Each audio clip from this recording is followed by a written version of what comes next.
Well, we'll be starting on page 3, where it says the Anabaptists, and just kind of go over a little bit of what we covered last time, real quick, kind of bring it and how it connects with what we're going to talk about tonight.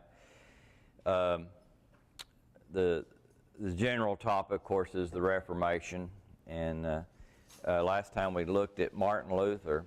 And as far as one thing I might say is when I go over this material that I talk about these people believing certain things, and I want to make sure you understand that doesn't necessarily mean everything I say somebody believes that's what I believe, because obviously it would be contradictory at times. Now in the doctrine class, that they're having, like elsewhere here, is then we would go into that definitely. Aristotle, he said it is the mark of an educated mind to be able to entertain a thought without accepting it. So what I try to do when I teach history is I try to explain what people believed, okay? And give them a fair shake of what they believed, instead of just slanting it and saying this guy's an idiot, and all that kind of stuff. So keep that in mind. Now if it was doctrine, I still wouldn't say they were an idiot. I would just say that they're wrong, more so. Martin Luther, he changed the course of history, and before Martin Luther could change the course of history, he had to be changed. He was a Roman Catholic priest and professor of theology at the University of Wittenberg in what is now Eastern Germany. And he was assigned to teach the book of Romans. At that point, Martin Luther would have said that he was not a Christian, even though he was a priest, okay, and a professor. But as he didn't get very far into the book of Romans until he came to the 17th verse of the first chapter that changed his life. He had been trying to achieve salvation through his own works. And he came to the conclusion after reading Romans 1:17, the just shall live by faith, that the way a person is saved is by faith. Faith alone. Now, because the Catholic Church taught that you were saved by faith, their concept of faith was more, you believe you believe God exists, you believe Jesus existed, and that sort of thing. But what he was talking about, where you trust him for your salvation, okay? And that changed his life, and and he continued to be a priest for a few years until along comes a man by the name of Johann Tetzel. And what he was doing is he was selling what they called indulgences there in Germany. And that was the deal where you could buy this indulgence and it would get you forgiveness of sin and relieve you of so much time in purgatory. And Tetzel even went to the point that you could buy forgiveness for sins for people who were dead and evidently were in purgatory. And so he challenged this. Now, he did not think he was starting the Protestant Reformation. All he wanted to do was debate it, and he posted it on the church house door there at Wittenberg, October 31st, 1517. It was All Saints' Eve, or as we call it, Halloween. Okay, it was the day. And all he wanted to do was have an intellectual, scholarly debate on these issues. But somebody took that down off the church house door, and they took it to a printer, and they printed it. And within a few weeks, it was all over Germany. And this, it finally got to the point where it was drying up the sales of indulgences in Germany because people didn't believe it was necessary. They finally brought Martin Luther in and tried to get him to go back on what he was teaching, but he said that the Bible was superior to any church council or any pope. And now part of what he was teaching there was what we call the priesthood of the believer, which is something that Baptists believe is pretty much a Protestant thing, is that you don't have to go through a priest. There's no intermediary. You go directly to God through Jesus, is our high priest. And now in that regard, Martin Luther wrote a lot of different things, but the most important thing that he wrote was that he took the more recent manuscripts, Greek manuscripts and Hebrew manuscripts, and did a translation of the Bible into German. He really made the German language what we call standard German, because there were different kinds of German spoken all over Germany. This kind of united the country, if you will, into, language tends to unite people or divide people a lot of times. And so that was probably the greatest thing that he did, because Martin Luther's Bible influenced the rest of the Reformation, because now it was in the language of the people that they could read a Bible in their own language and form their own opinions. And so that leads naturally to the next thing that he was important in, is the role of the sermon became central in the worship service. He also wrote popular hymns, and he generally what Martin Luther believed in was what is not contrary to Scriptures, he would accept. So he retained a lot of Catholic stuff because of that. Yes? Yeah. If he didn't consider himself a Christian, what did he consider himself? Well, what I mean is, after he read Romans 1:17, I said that poorly. After he read Romans 1:17, he realized that he wasn't a Christian. That all this time he had been trying to achieve salvation. It's kind of like, it's a difficult concept. We think, a person, at some point in their life, they believe and they're saved, okay? But, to some people, it's kind of it's not that big of a demarcation, that takes place.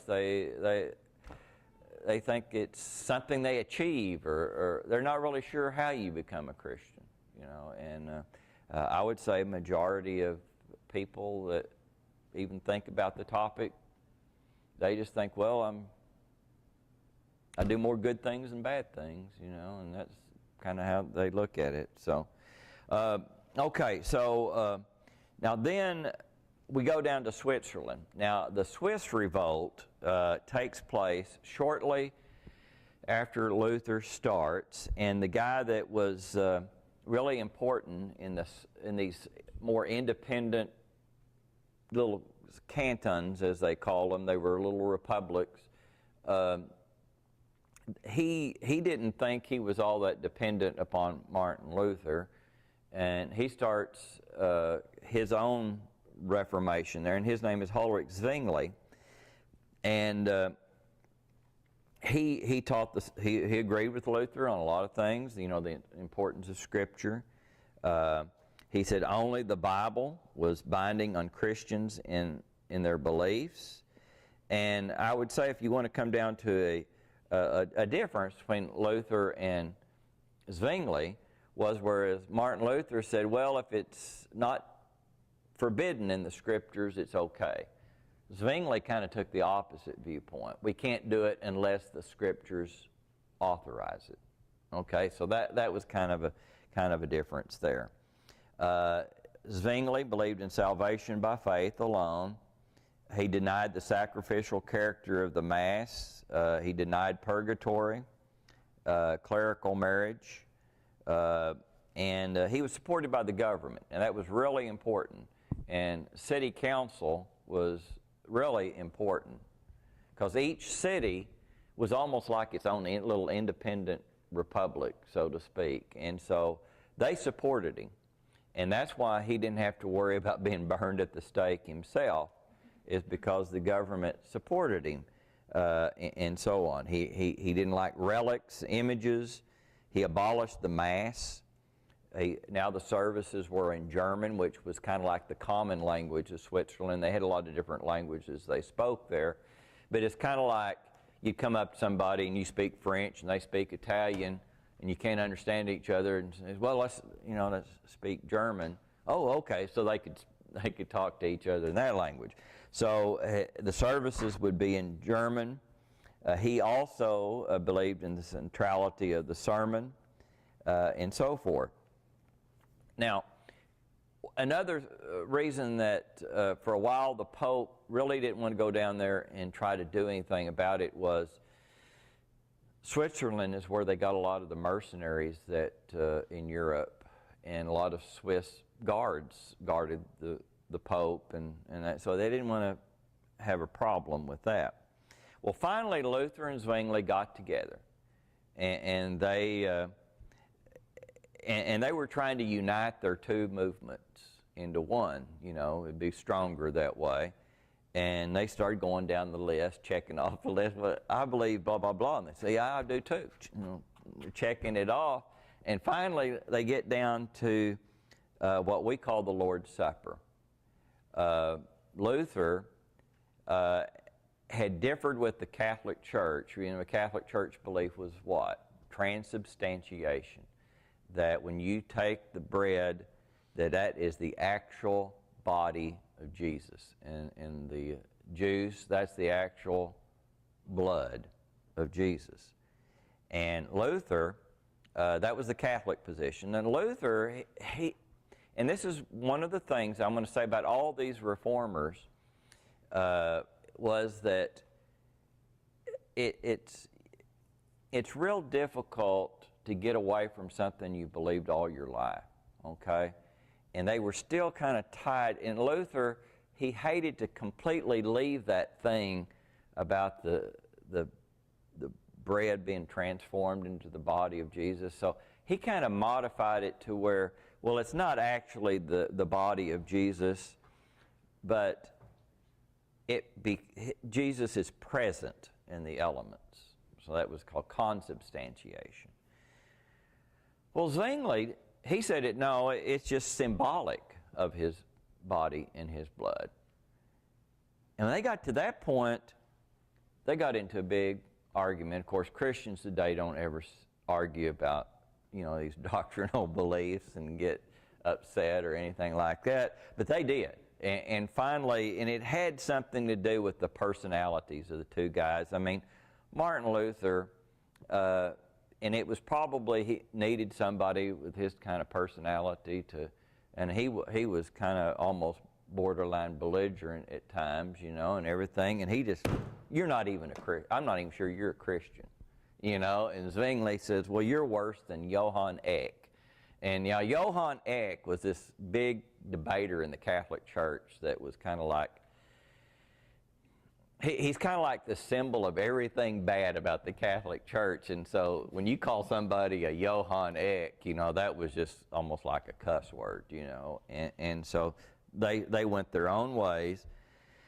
The successors to Zwingli, they then become known as the Reformed movement. The successors of Martin Luther become known as the Lutheran movement.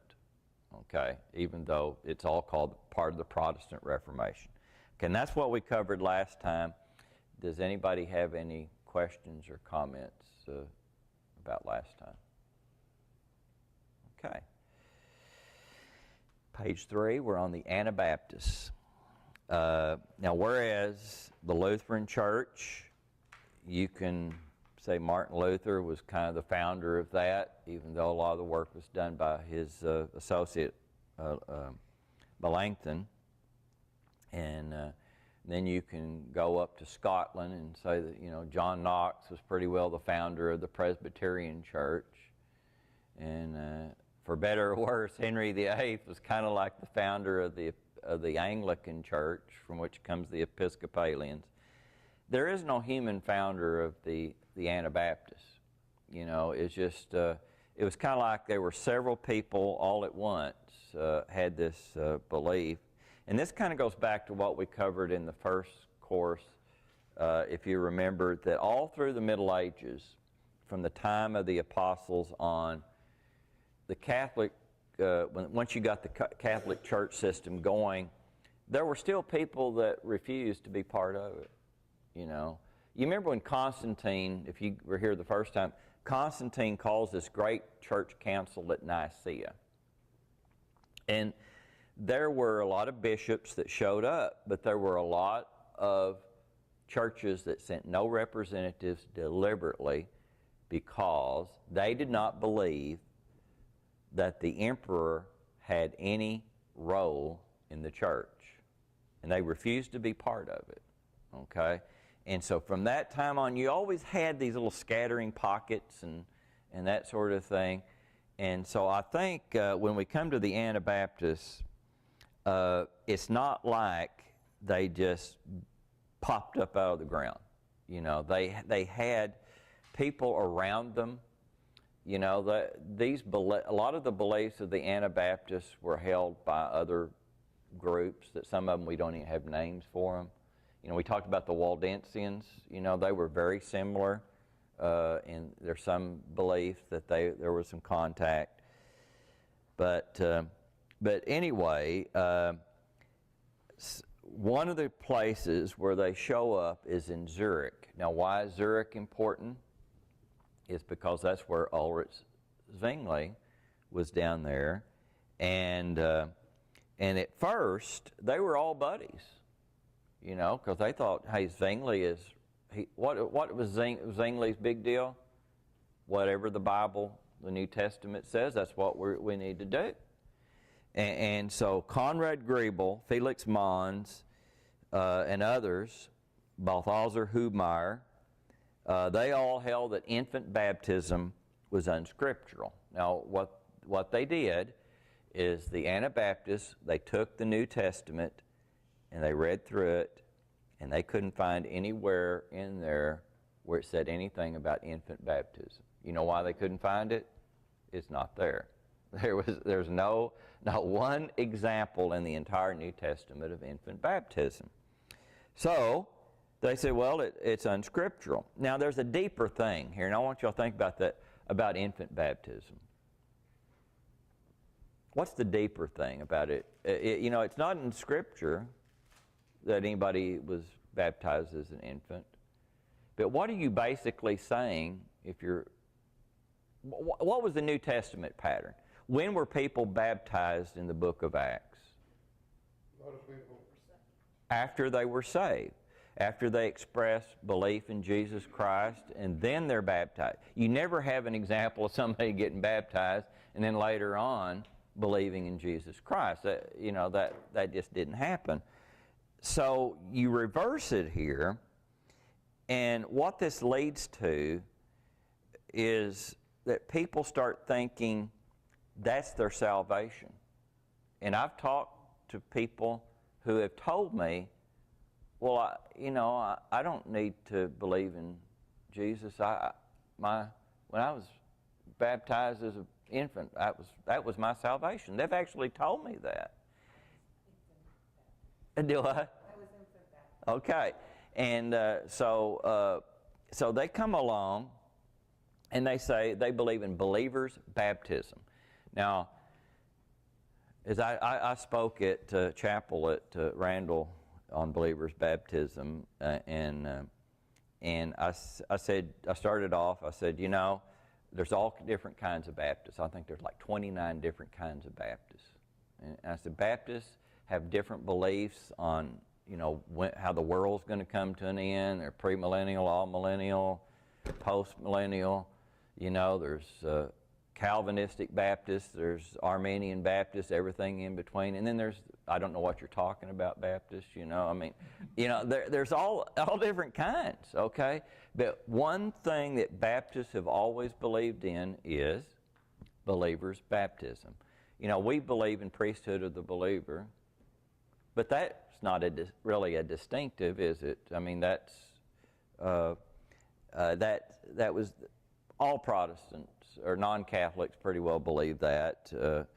But when it comes to this is something that really separates. And Now Zwingli, he had a friend, Balthasar Hubmaier. Now that's a great name there. Balthasar Hubmaier, who said that Zwingli sympathized with the Anabaptist position, that he actually believed that. He thought that was correct. But he compromised. He made a decision. If he came out publicly in favor of believers' baptism, he would lose the support of the city council. And he had to have that government support. I mean, if you remember, Martin Luther made a similar type compromise because he could not lose the support of the local prince there in Germany, or not only would his movement be gone, he'd probably be burning at the stake. Okay, and so Zwingli refused to go that far, and so they had a debate in front of the city council, and the city council they agreed with Zwingli, and they ordered all Zurich children to be baptized. And now, many Anabaptists contended that no earthly power should have anything to say about religious matters, period. That was their belief. So that's kind of another belief that I contend it all kind of goes back to this infant baptism. You can kind of connect the two in that historically Baptists have not believed in an established church. Okay, I don't really like the term there's nothing, I think it's correct, separation of church and state, but how it's been interpreted by a lot of people. But they believed in separation of church and state. They believed in no established church. They believed in religious liberty. They believed in believers' baptism. Those were Baptist distinctives from the very beginning. And so they've got a problem here, because the only way they're going to survive is to do what Zwingli and Luther and all these people do, is that get the support of some government. And they say, well, government shouldn't have any say in religious matters. So they're just kind of out there drifting on their own now. You see what I'm saying?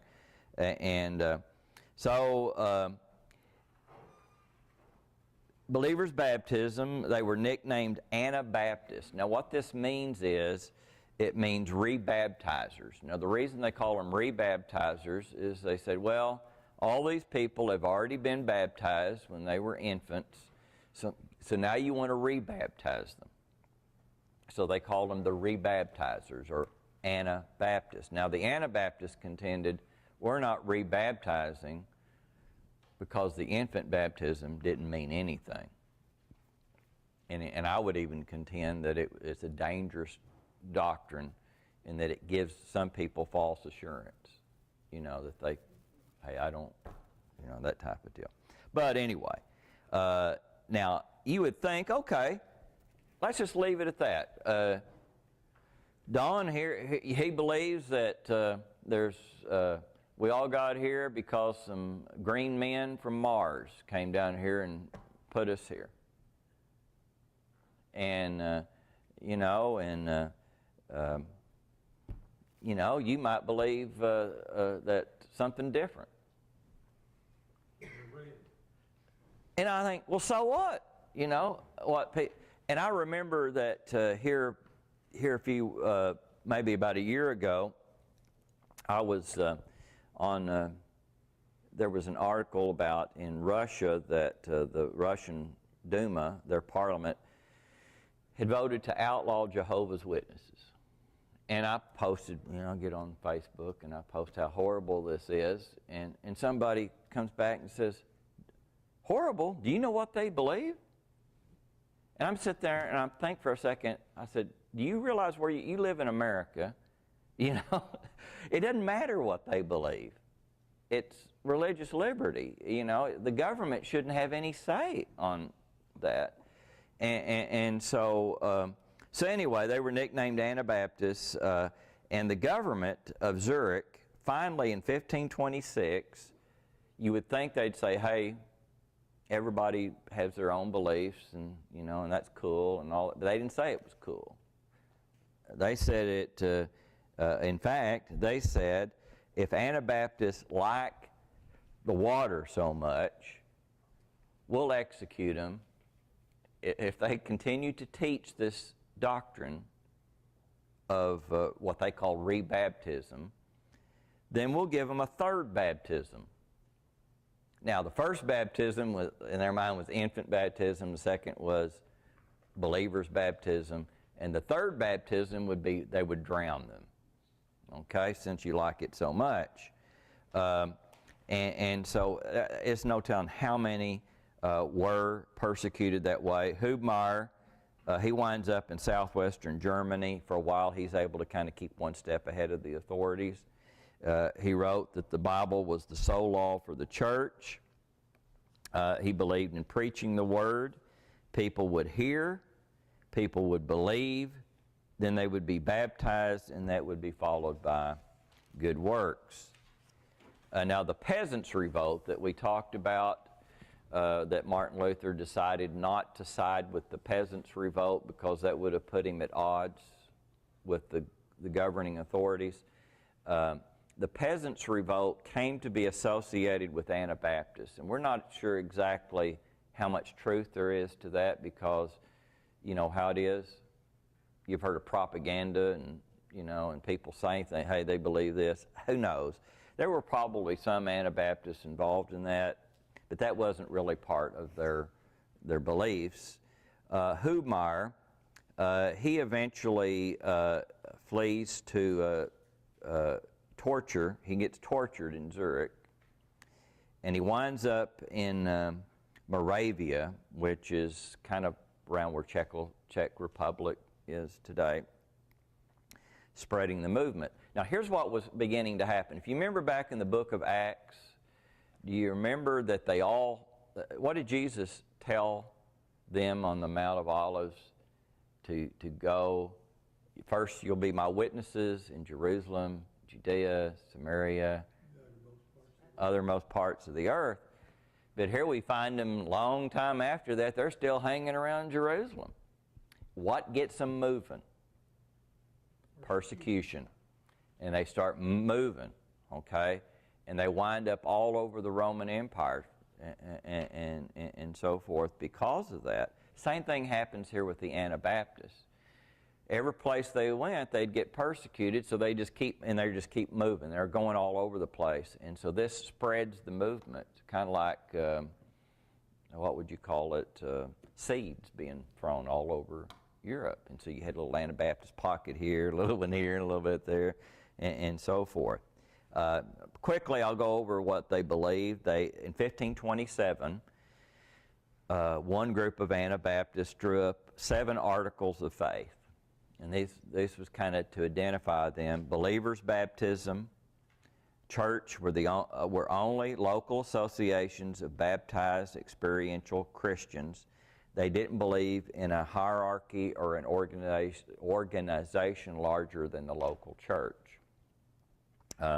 They were united by common observance of the Lord's Supper. Excommunication, they thought, was the only weapon that the church had. That meant you could not take the Lord's Supper, you know. Each congregation would choose its own officers. They believed civil government was necessary.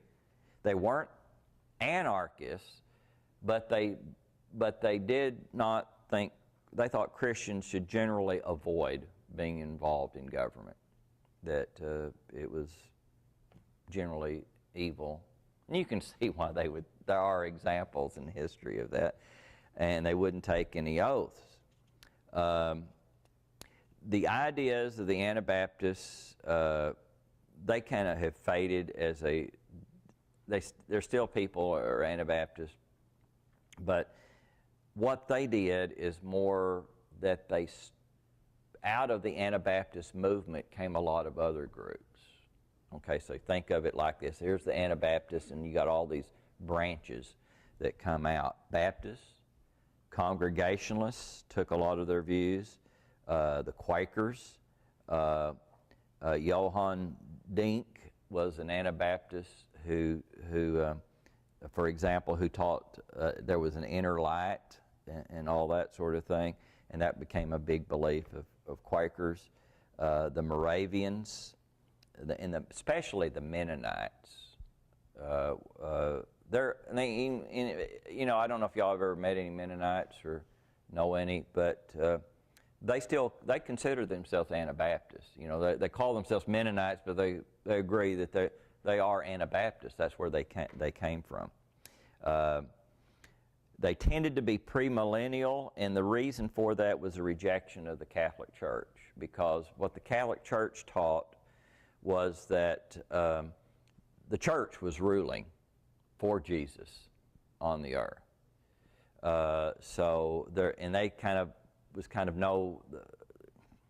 Really wasn't a millennium in the sense that Jesus was going to rule literally on the earth. And so they kind of the Anabaptists rejected that because they rejected the Catholic Church. A problem that the Anabaptists had is they tended to be persecuted by both the Roman Catholics and the Protestants. Now, a lot of the Protestants, to say which one was more harsh, it would be hard to say. Some of the Protestants just banished them, kicked them out. They wouldn't execute them. But Hubmaier, remember we talked about Hubmaier? He was burned at the stake, and his wife was drowned. Mans was another that was killed by drowning. Conrad Grebel, what they did to him was they stretched him. They got this kind of a deal, and they stretched him out until. Do I? Yeah, it wasn't really drawing and quartering, but they stretched him out and everything, and then it's till he died.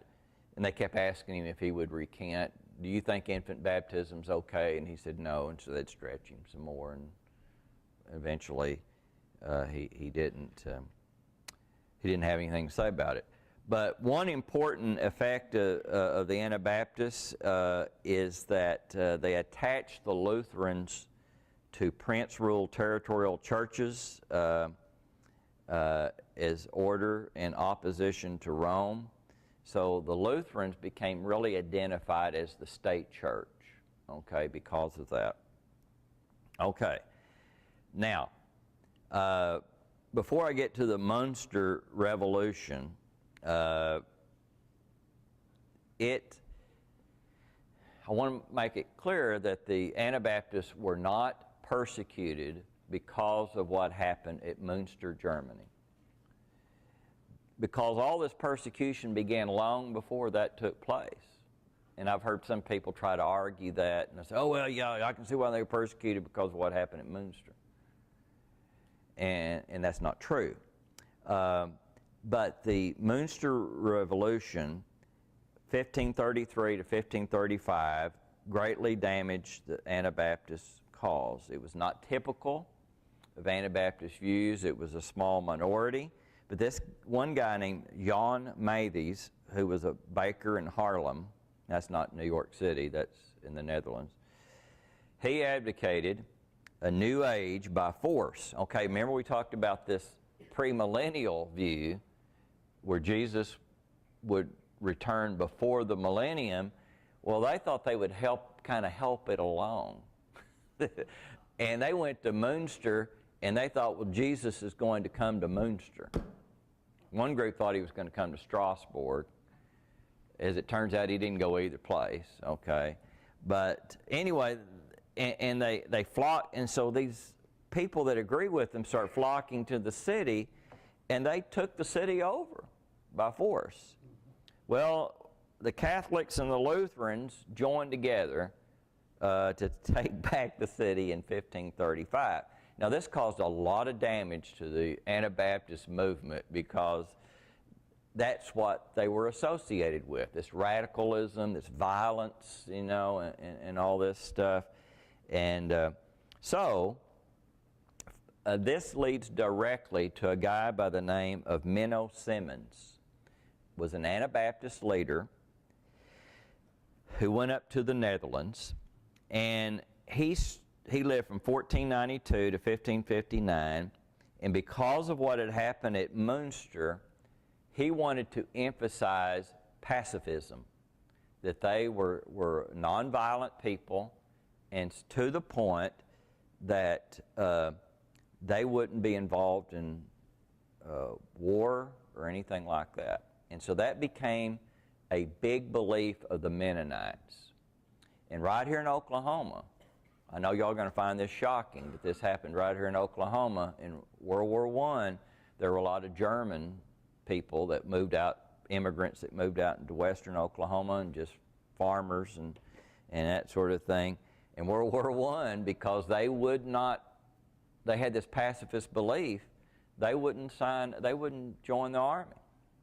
And a lot of people, I bet that's because they're pacifists, because they're Germans. Their loyalty, to we're fighting Germany, and they got a lot of persecution right here in Oklahoma, and so on.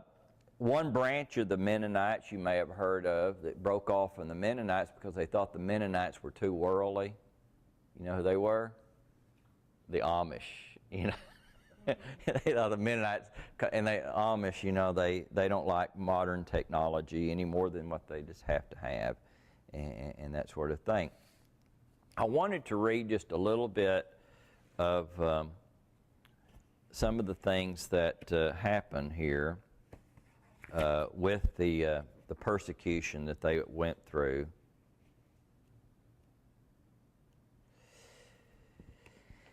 At Zurich, after many disputations between Zwingli and the Anabaptists, the Senate, that's the city council, made an act that if any presumed to rebaptize those who were baptized before, that is, as infants, they should be drowned.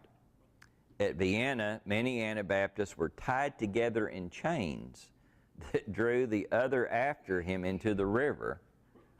So that, they push one old guy in, then he starts bringing them all in so they can get a third baptism. And then, let's see, in the year of our Lord, 1539, 2 Anabaptists were burned beyond Southwark, and a little before them, 5 Dutch Anabaptists were burned in Smithfield. And then on, let's see, Cardinal Hosius, he was a Catholic, 1524. He was president of the Council of Trent. Now, we're going to talk about the Council of Trent later on, but what they were doing is how to deal with the Protestant Reformation. And he made this remark in 1524, were it not that the Baptists have been grievously tormented and cut off with the knife during the past 1,200 years, they would swarm in greater number than all the reformers.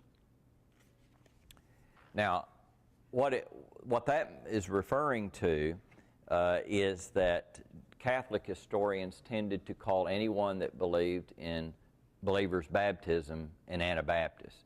And so you can go back through the 1,200 years before and you'll find people that believed in believers' baptism. We might not necessarily agree with all the things that some of these people, other beliefs that they had, but that was kind of a generic name that they had. And this is a great little book here, The Anabaptist Story. I wanted to read this one thing here to you. I, with my poor, weak wife. This is by Menno Simmons. This is Menno Simmons wrote this. I, with my poor, weak wife and children, have for 18 years endured excessive anxiety, oppression, affliction, misery, and persecution. Yes, when the preachers repose on easy beds and soft pillows, we generally have to hide ourselves in out-of-the-way corners. We have to be on our guard when a dog barks, for fear of the arresting officer has arrived. In short, while they are gloriously rewarded for their services with large incomes and good times, our recompense and portion be but fire, sword, and death.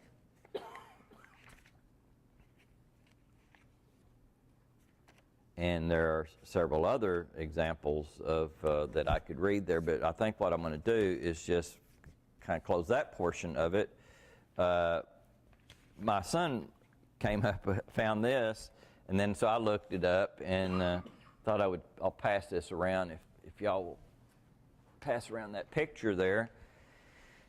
And this guy, Dirk Willems, and this is a dramatization of it here, obviously. Nobody was there taking a picture. But this guy was baptized as a young man. He became an Anabaptist.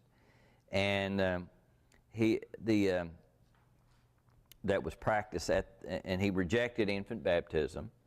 And it got him arrested and in the Netherlands. And his name is Dirk Willems, and he was held in a residential palace turned into a prison, from which he escaped using a rope made of knotted rags. That's pretty neat. Well, who's that remind you of in the New Testament? Remember the Apostle Paul was let down in a little basket out of the city?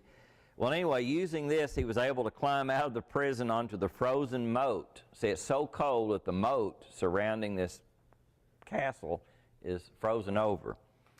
A guard noticed his escape and gave chase. Willems was able to traverse the thin ice of a frozen pond because they had given him so little food that he was pretty skinny. He didn't have much weight, so he's going across the pond.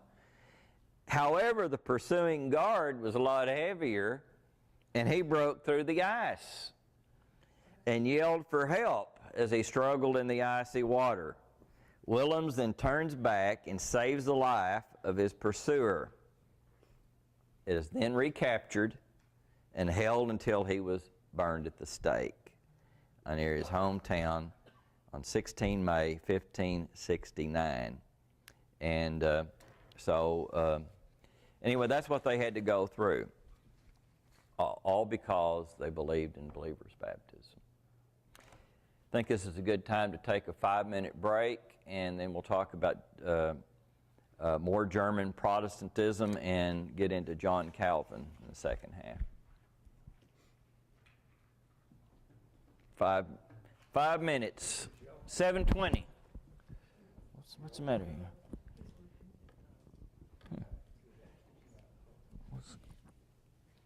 Oh, okay.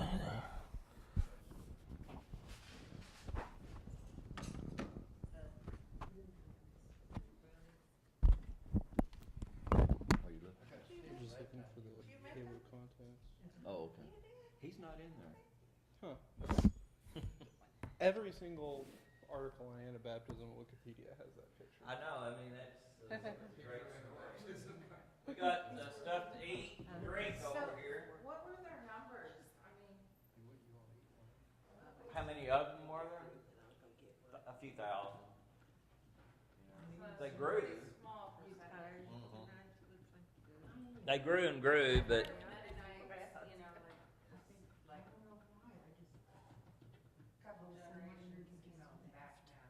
Mine's gone too. you do? She went and had Yeah. some Chinese There's food a guy today, and He's mine, in my Bible his study said that something about his enthusiasm. Mhm. and he, Told me to have any. was saying it or something. I don't know, I mean, I don't They feel knew a little bit about it. tired. I'm just tired and I'm weak. Yeah. Well, I had a young woman that was in one of my classes, Oklahoma history class. My neighbor's Basketball. just smarter because last week he was. I really liked her, you know, of He course. couldn't eat because I it mean, was I'm too turning big. right now. Oh, yeah. But they're not, you'll find them like in places where there's a lot of Went home till people eight where sixty. the German She knew communities better and than stuff. that. Mennonites. She knew you wouldn't have the nerve to stand there. She was telling me about how the Amish think they're too worldly and all. That's what it is. Did you need me bring you anything? Okay. You want me to bring you one, Judy? Steve, Not are used Mennonites milk. one that don't have any electricity in their house? Oh. They have, Amish. Yeah, but that'd they be have it nice. in their Yeah. barns and Uh-huh. things like that. That's what's good. And He's got they have something motorized in the tractors. morning and then Yeah, from what I understand, his they believe in doctor that no I more have to go to my technology kidney than what doctor you just have to have. tomorrow. Of course, He's doing. my, They're not my good. opinion of what 22%. technology I have to have is It's all a lot kids. broader than the office. Right. Like when it's 100 degrees, You I want think air conditioning is technology that I wanna have, you know. And, Well, have you ever heard of the she said house she data? doesn't really, Mhm. like even put somebody on dialysis, it's over They're 70. kinda similar to that, aren't they? So you just, you just They think used they to don't get any worse. have a baseball team. And my sister has the same thing. Mine got down to 4.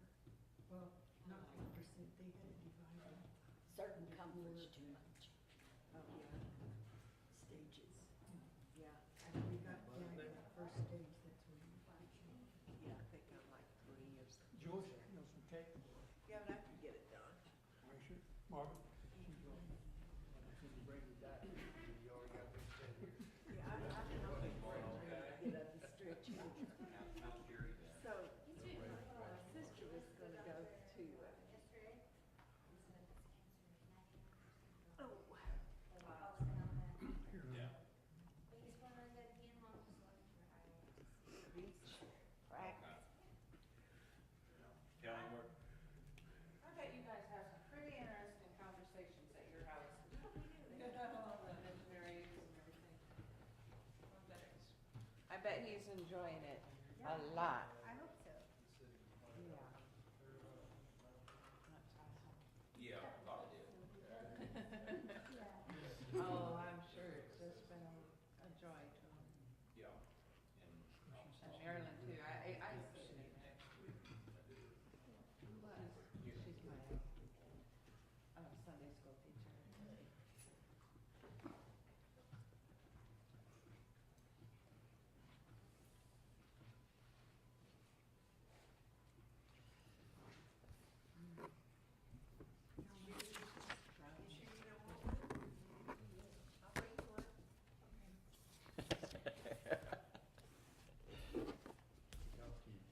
Yes, she's been twisting her arm for a while.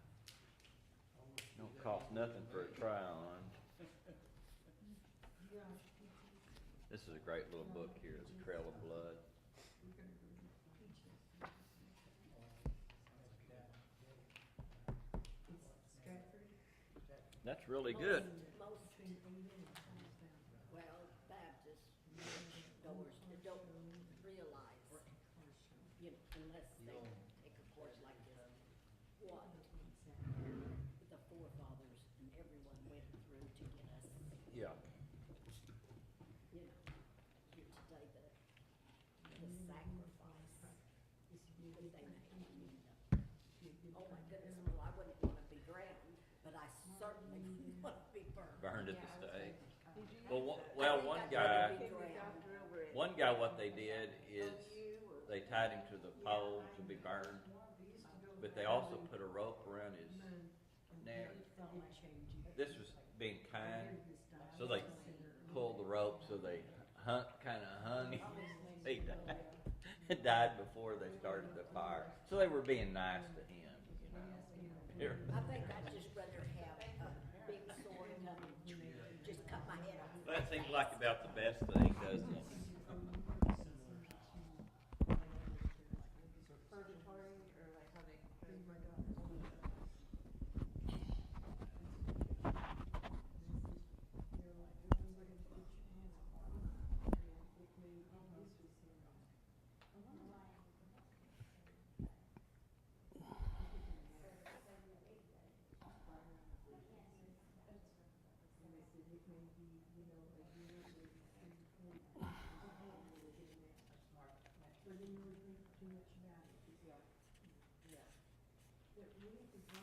I don't think I could be a pacifist.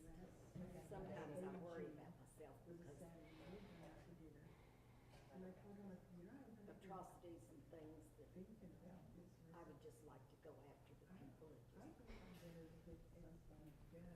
Yeah. and I get to thinking, well, the Lord's gonna take care of it. But the Lord, if He could just make me, Yeah. Yeah.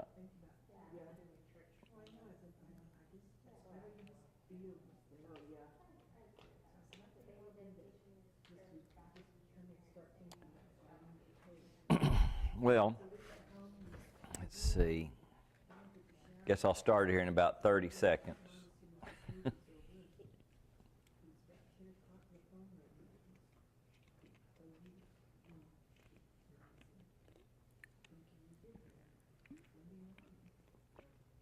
Does anybody have any questions or comments about the first half?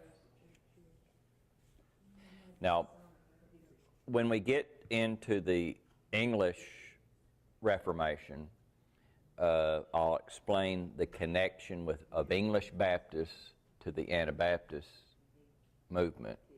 It's a little, I don't think it's best to do it right at this point, but American Baptists came from the English Baptists, okay?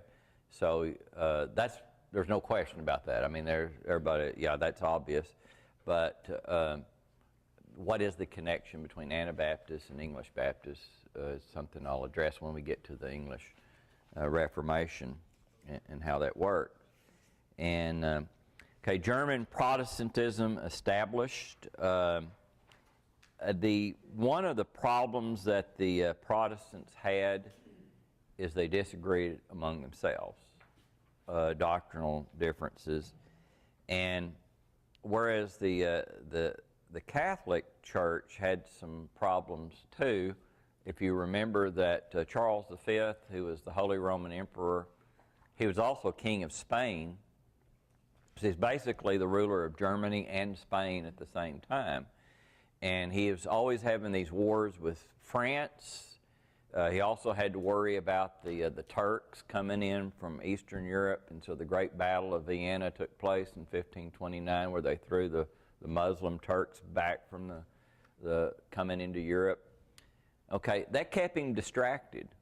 He hated the Protestant movement, but he was never able to really do anything about it because he kept having all these problems. Well, to kind of... At that time, were they Catholic or were they mostly Protestant? In France, they were Catholic. And yeah, so he was fighting his fellow Catholics, but you see, they'd always been fighting each other for a long time. The French and the Germans and all those countries in Europe were supposedly all the same religion, but they were all fighting each other all the time.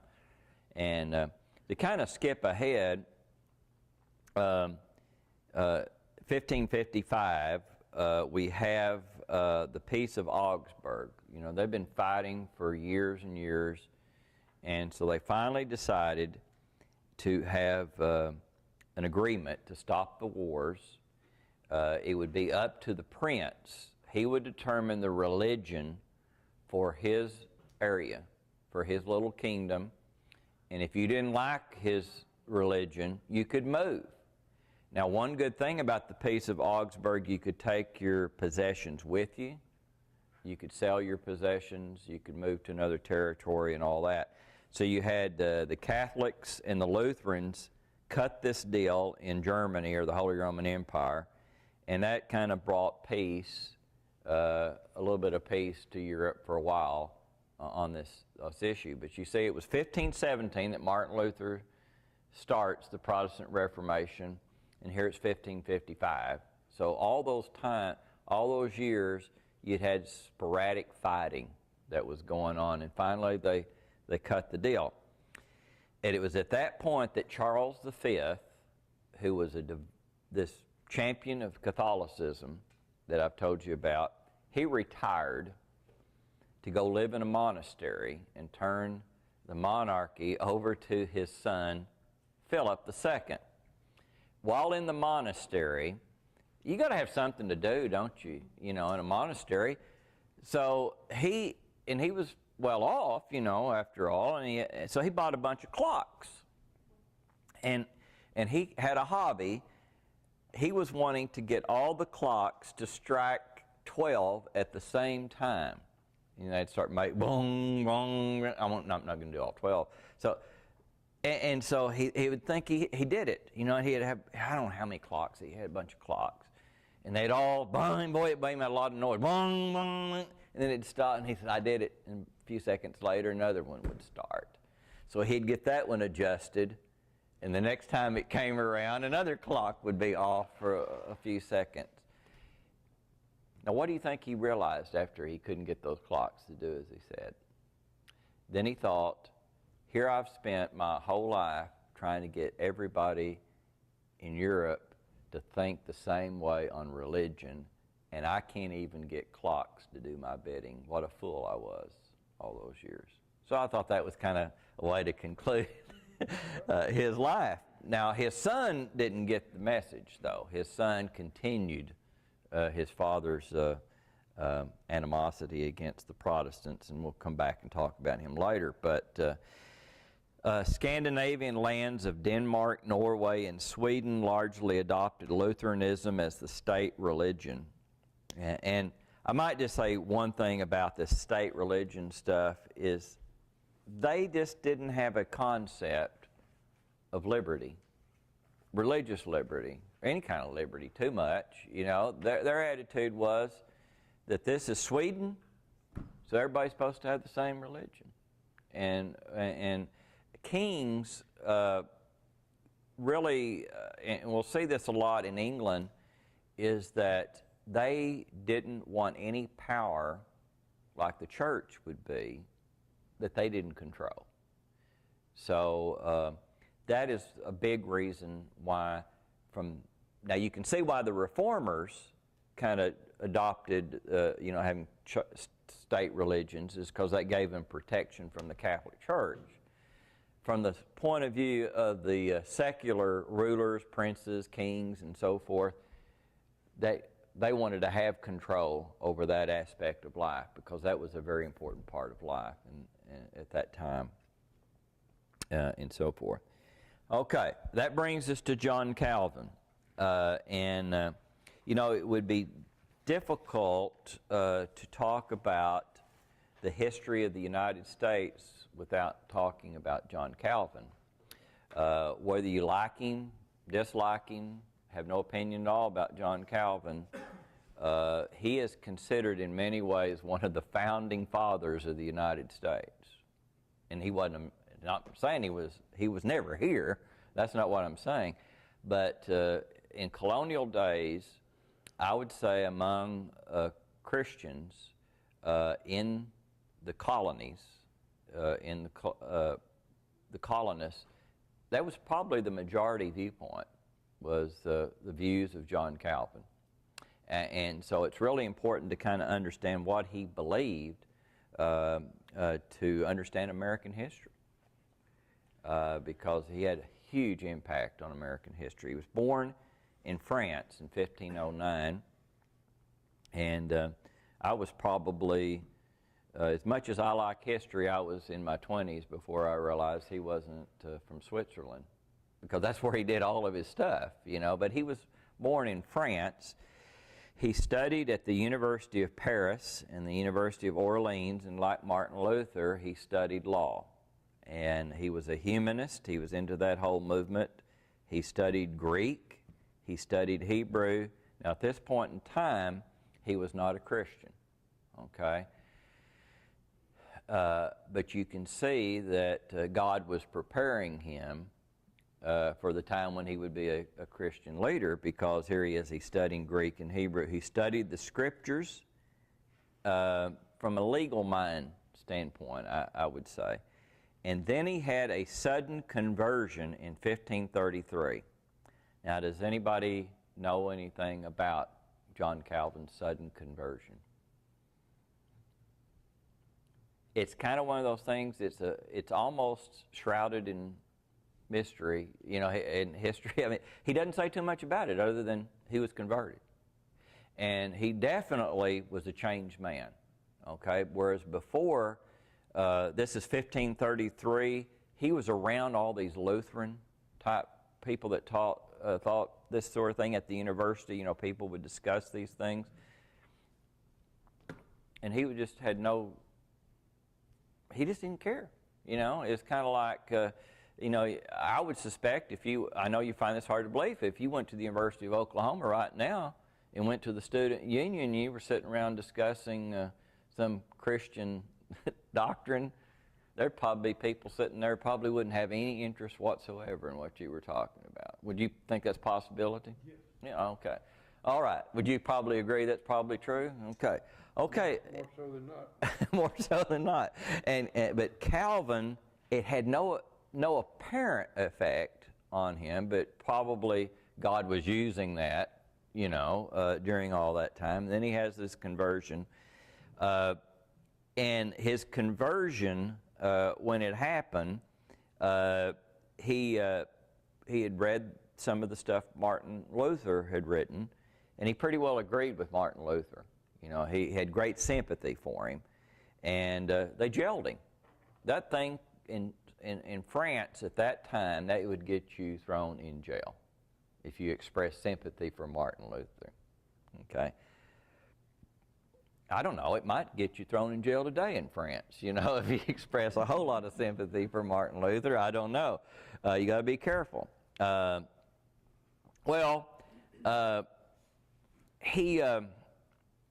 See, because the situation in France at that time was that it was heavily Roman Catholic, and they didn't want anything outside of that. Okay, the monarchy was. He leaves France, and where's he going to go? You know, if he has sympathy with these reformer views, he heard about stuff going on down there in Switzerland, so that's where he heads. Now, he doesn't go to Zurich in Switzerland. He goes to Geneva. And here again, it's one of those situations where you've got the city government, you know, they're pretty well allowing this to go on, you know, these reform views of like Zwingli had and so forth. And he begins to develop his thoughts on the Christian faith. He taught salvation was all of grace, and that man could neither initiate nor could he resist salvation. And so he really rejected works very strongly, okay, that to the point that even your belief was an act of God. He saw there were three divine institutions: the church, the sacraments, and civil government. Now, he wasn't like the Anabaptists, who kind of saw government as something that, okay, it might be necessary, but we're not going to have anything to do with it. Calvin thought government was something that not only was important, it was necessary, but that Christians should do their best to control it. Okay? Okay. Now, the church, he was the elect of God, that those that God had chosen for salvation, and each congregation should be able to choose its own officers. Now, this was something that, if you remember, the Anabaptists thought this as well. And you know, when I say they should choose their own officers, I guess I should kind of go back and talk about, you know, in the Roman Catholic Church, you know, a congregation didn't choose its own priest. It was chosen for him, okay? They had no say whatsoever, you know, in who the priest was going to be and when he was going to leave, or anything like that. They had no say in the government of their parish or congregation. It was just, that was the way it was. Now, Calvin, however, believed that the people should choose their own officers. Now, when I said that he had a lot of influence on the history of the United States, and that I said that probably a majority of the colonial Christians were either Calvinists or they were very strongly influenced by Calvin's views. This was one of them. Now think about see if y'all can think about why that would be something that would impact the colonies. If God is going to allow a man to choose the officers of the church, what conclusion can you draw from that?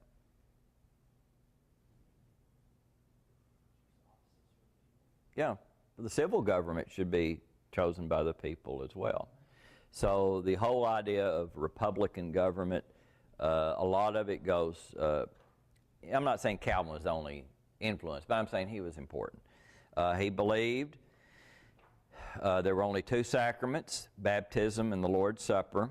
He pretty well took the views of Zwingli on this. Now, he believed in infant baptism.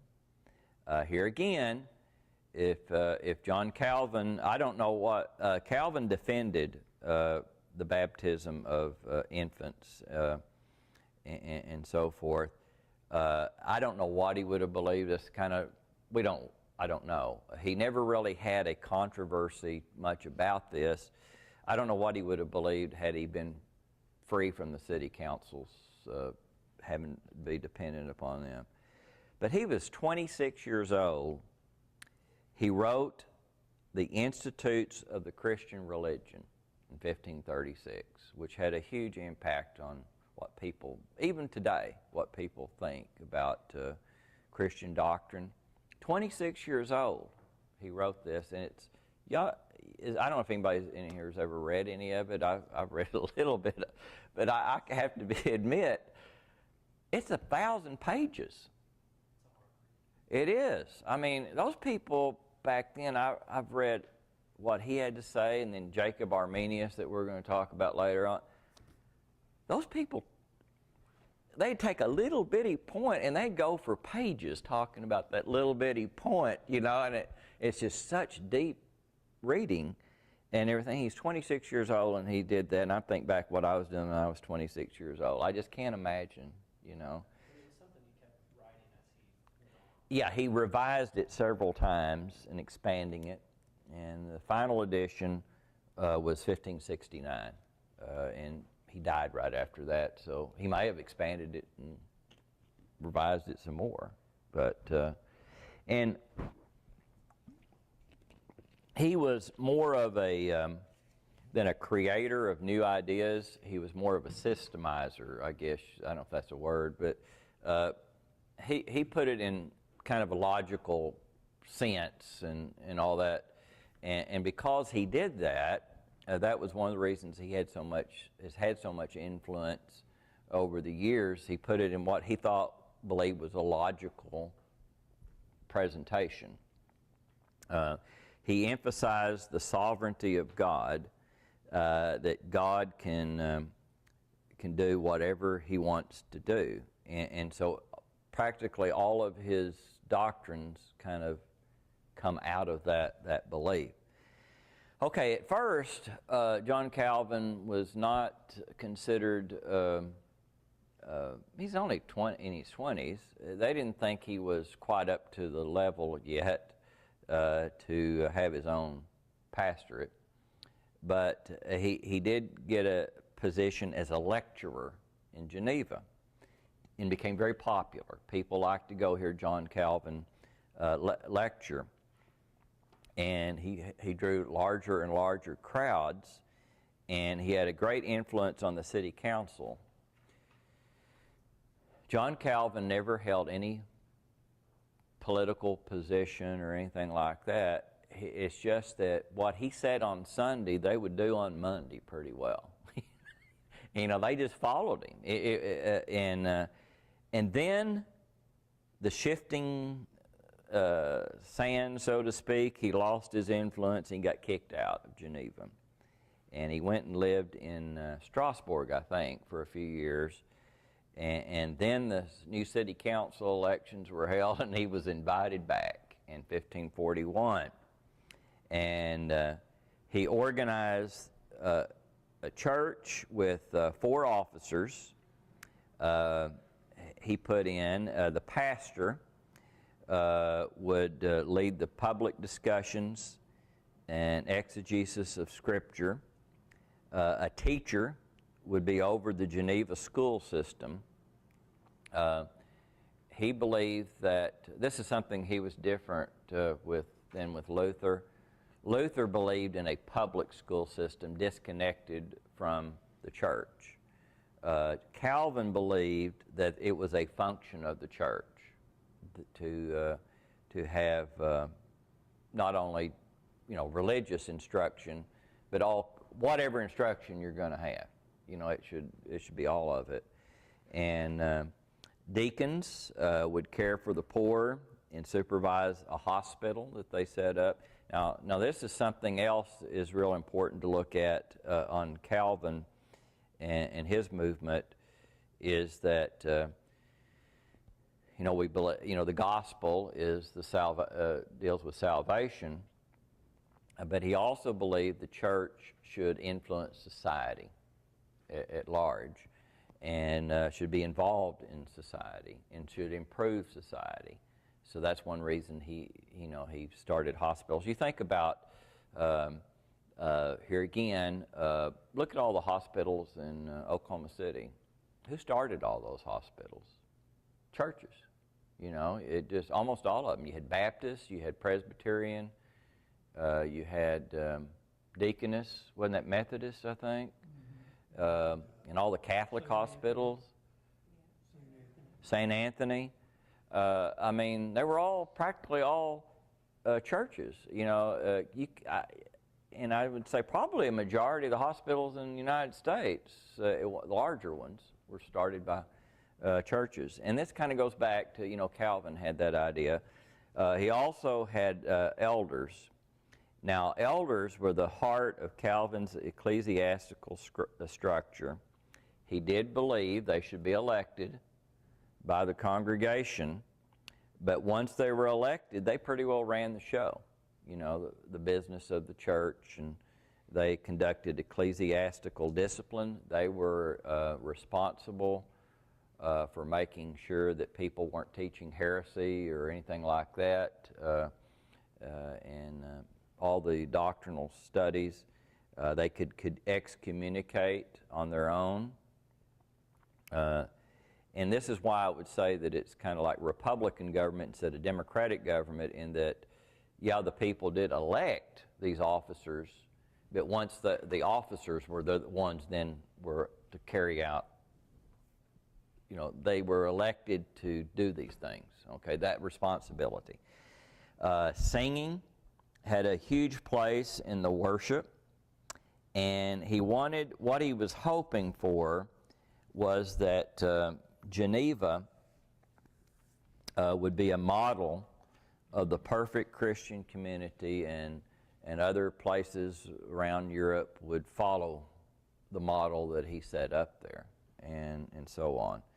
And now, one thing that had happened was that there was a guy named Jerome Bolsik in 1551. He wasn't a minister, he was a physician, but he was really, I guess you might say doctrine was his hobby, even if it wasn't his vocation.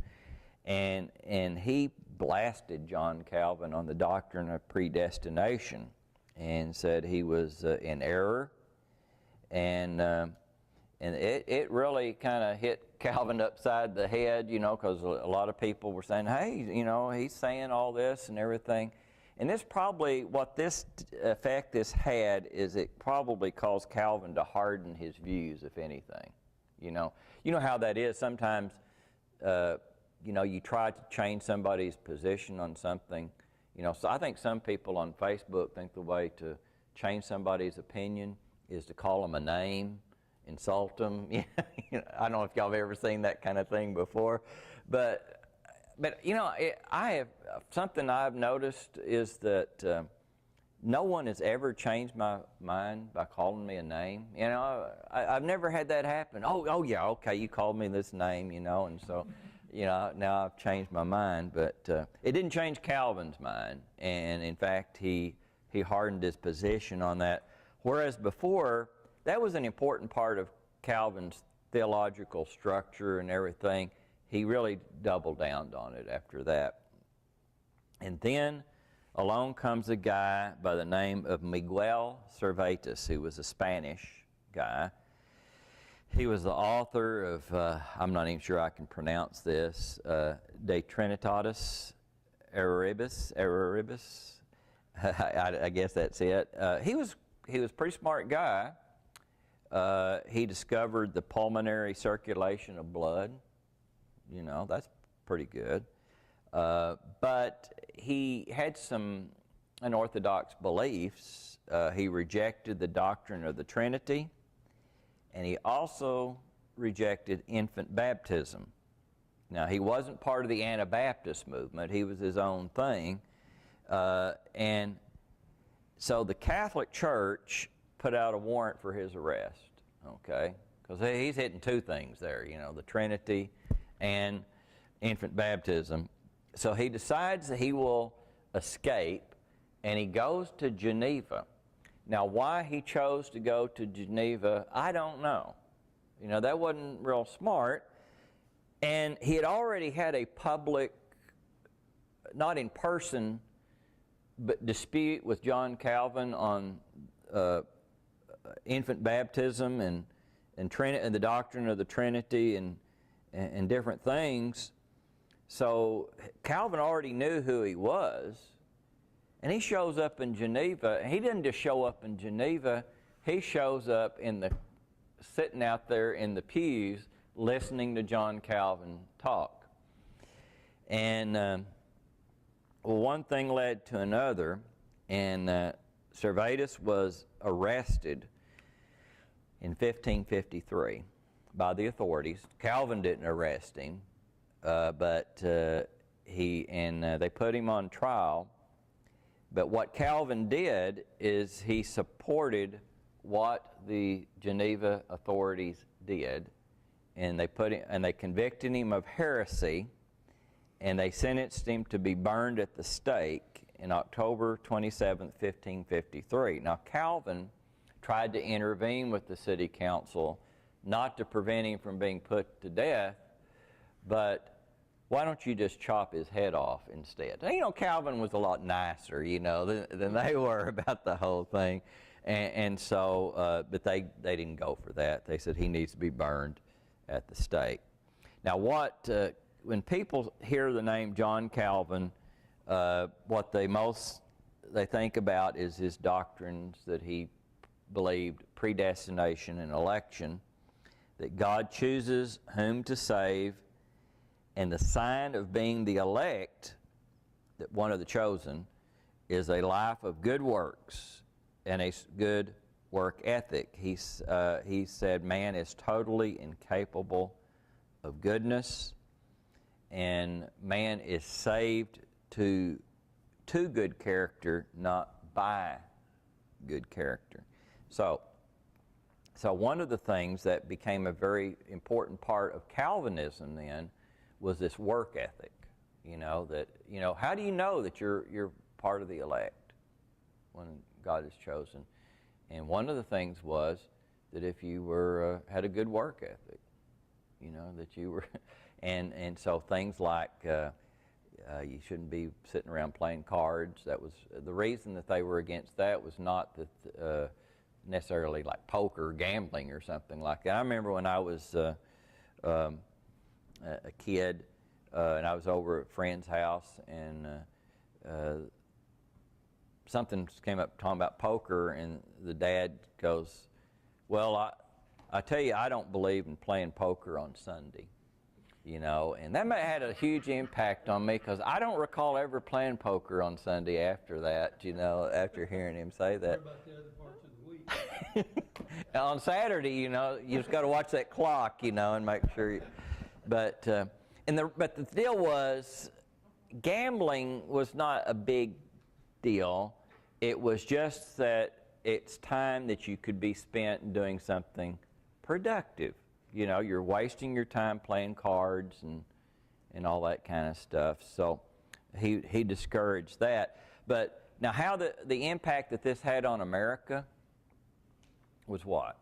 Well, as I said, probably a majority of Christians in the colonial time period were were either Calvinists or influenced by Calvinist beliefs, they believed that that's what they ought to do, work hard. And so America was a very productive place in colonial times, and part of it was these Calvinistic beliefs that were very strong in America.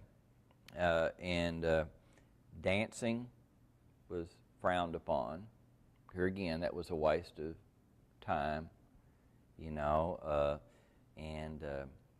What's the largest denomination we have today that are Calvinist?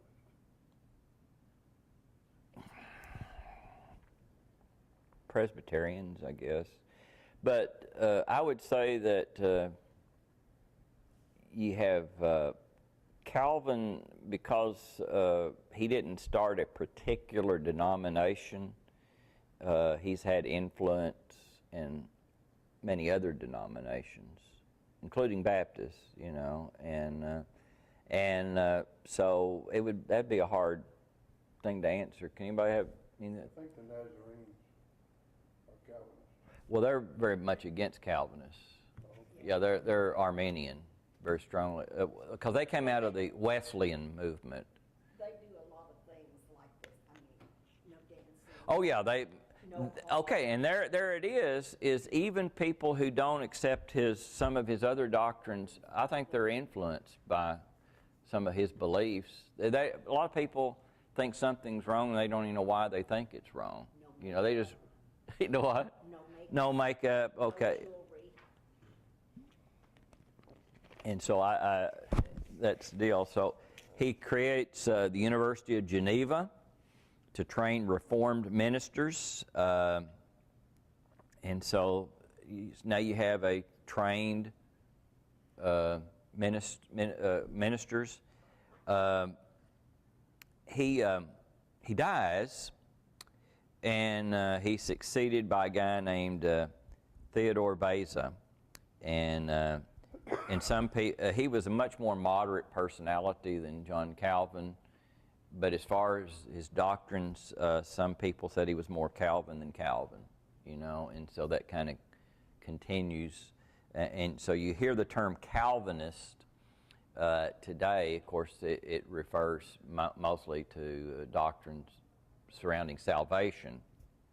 But Calvin taught a lot of things more than just that one thing, but that's what he's associated with.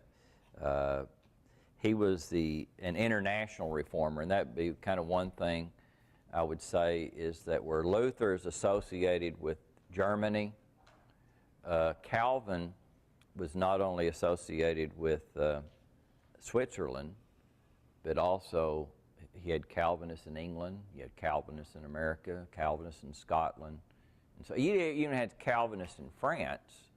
And they were a very large group. The Huguenots, and they were the business class. They were the most prosperous people in France, really, and so on. And the French government even massacred a bunch of Huguenots. And so eventually they had a war there called the War of the Three Henrys, because there was a three-sided civil war, and all the leaders were named Henry. And Henry won. Henry Bourbon, he was the Huguenot leader. That's what a French Calvinist was called. I don't know why Huguenot. But anyway, he wins. And after he wins, he becomes a Catholic. And when he was asked about it, he's supposed to have said, well, Paris is worth a Mass, okay?